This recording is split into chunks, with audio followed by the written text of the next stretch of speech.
வணக்கம். அதிமுகவின் எம்எல்ஏக்கள் 15 பேர் போட்ட கையெழுத்து. எடப்பாடி பழனிசாமியின் கதை முடிந்ததா? வெளியான தகவலால் பரபரப்பு.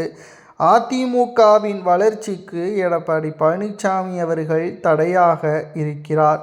அவரது செயல்பாடுகள் மற்றும் அவரது ஒட்டுமொத்தமான கட்சிக்காக வேலை செய்யக்கூடிய நடவடிக்கைகள் அனைத்தும் தவறாகத்தான் இருக்கிறது.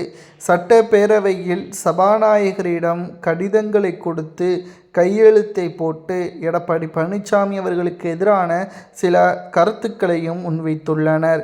அதாவது அதிமுகவின் மற்ற சட்டமன்ற உறுப்பினர்களுக்கு வாய்ப்புகளை வழங்காமல் அனைத்திற்கும் எடப்பாடி பழனிசாமி அவர்களே பதில்களை கூறி வருகிறார்.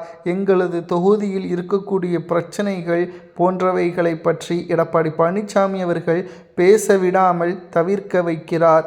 இதனால் எங்களை தேர்வு செய்த எங்கள் தொகுதி மக்கள் எங்களிடம் கேள்விகளை கேட்பதாகவும் அதிமுகவில் உட்கட்சி மோதல்களை ஏற்படுத்தி அவர் மட்டும்தான் கட்சியில் இருக்க வேண்டும் என்று முயற்சிகளை மேற்கொண்டு அதை சாத்தியமாக்கிவிட்டார். ஆனால் சட்டப்பேரவையிலும் அவரது முகம் மட்டும்தான் தெரிய வேண்டும் என்பதற்காக அவர் மட்டுமே சட்டப்பேரவையில் பேசுவது எந்த விதத்தில் நியாயம்? எங்களது தொகுதியில் செய்யக்கூடிய நலத்திட்ட உதவிகள், நிதிகள் பற்றி நாங்கள் அமைச்சர்களிடம் சட்டப்பேரவைகளிடம் கேள்விகளை கேட்டால்தானே எங்களது தொகுதியில் நிதி ஒதுக்கீடு செய்ய முடியும். ஆனால் எங்களுக்கு வாய்ப்புகளை வழங்காமல் எடப்பாடி பழனிசாமி அவர்கள் ஒட்டுமொத்தமான அவருக்கான வாய்ப்புகளை உருவாக்கி கொண்டிருக்கின்றார். இதனால் சபாநாயகரிடம் ஆதரவுகளை எம்எல்ஏக்கள் கேட்டுள்ளனர். எங்களுக்கான வாய்ப்புகளை நீங்கள் கொடுக்கவில்லை என்றால் சட்ட ரீதியாக நடவடிக்கைகளை நாங்கள் மேற்கொள்வோம். நாங்கள் ஒன்றும் வெட்டி புகழ் பேச சட்டப்பேரவைக்கு வரவில்லை. தொகுதியின் பிரச்சனைகள், தொகுதியின் வளர்ச்சிகள், இளைஞர்களது வேலைவாய்ப்புகள், எங்களது தொகுதியில் இருக்கக்கூடிய பிரச்சனைகள் பற்றி தான் நாங்கள் பேச வருகிறோம்.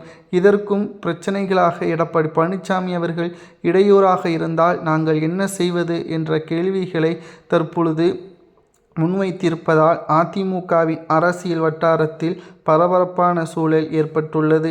எடப்பாடிக்கு எதிராக கையெழுத்தை போட்டு சபாநாயகரிடம் கொடுத்திருப்பதால் அதிர்ச்சியடையக்கூடிய ஒரு சூழல் உருவாகியுள்ளது.